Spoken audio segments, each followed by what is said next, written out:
What's going on, guys? Welcome back to the channel. I know I haven't posted in this particular channel in a while, but I also have not been able to do any boat content or fishing for feels like almost a year now. But I've been a bit under the weather, but luckily my buddy Jimmy's been helping me out to be able to do some of the stuff here on this boat.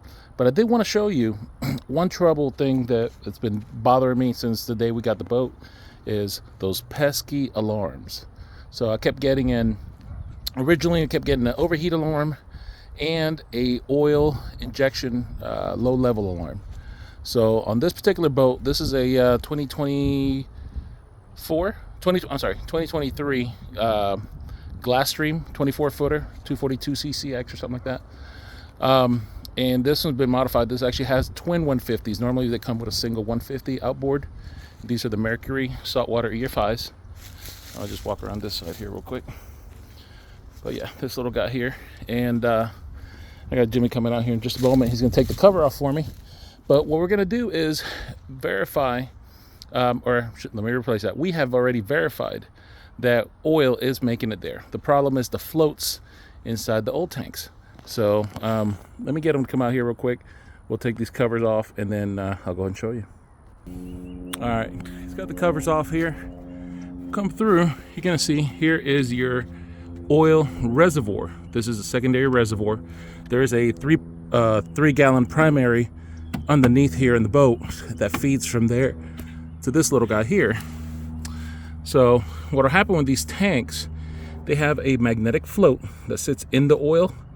The probe does not actually go in the oil. The sensor probe does not, all it does is just reads the magnet as it moves up and down.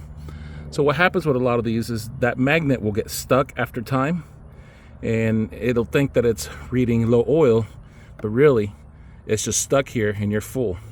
So there's a couple ways of checking these things. One is while the engine is running, you could actually crack this cap here, crack it open a little bit, and oil should just start pouring out of that thing. That's going to let you know that you have pressure pushing through here and through the tank.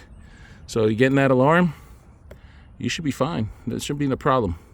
Again, now I'm not a marine mechanic. I am not an expert, but that is what we're going to be doing here. This is what we did here, and we verified on both engines. Cracked it open. It had plenty of pressure. It was just coming right out. You can see this one's still wet. Haven't cleaned it up yet on this side here. But I was like, yeah, but you still get that alarm because the float is stuck. So what we're going to do next is we're actually going to follow our probe wires. I'm going to end up disconnecting those two wires and then hook them up together to shut that alarm up, because I know we're getting oil. It is not a problem. The problem is the actual the float. And these tanks here, I think nowadays they might be a little cheaper, but they were like $250 from Mercury. I've seen them on Amazon for like $100 a piece or something like that. Even then, for something that's going to do it again, it's a stupid problem to have. But if you follow that wire through, I think they go down here somewhere, but follow those guys, just disconnect it and reconnect the harness. Here it goes. That's these two guys right here. I already got one disconnect. I'll disconnect the other, and then I'm going to go ahead and put this orange and blue together. That'll complete the circuit as if the float was all the way up, and that's going to turn off that stupid alarm up there. All right, hopefully this helps. It's just a quick way to get rid of those alarms, but we did verify that we had oil coming through the tanks. How? Again, we just cracked this open with the engine running. It just pours oil out because it's feeding from the main tank to this guy here. And of course, you can still see the little bit of the smoke from your two-stroke coming through the exhaust of the engine. So there's no knocking, pinging, nothing crazy. This thing's doing really good, except for that stupid alarm, and I refuse to spend the money on it. I'm gonna do this. I know some people will be like, oh, it saves your motor, blah, blah, blah. Yeah, I'm sure. But 4-stroke's better, but you gotta use what we got.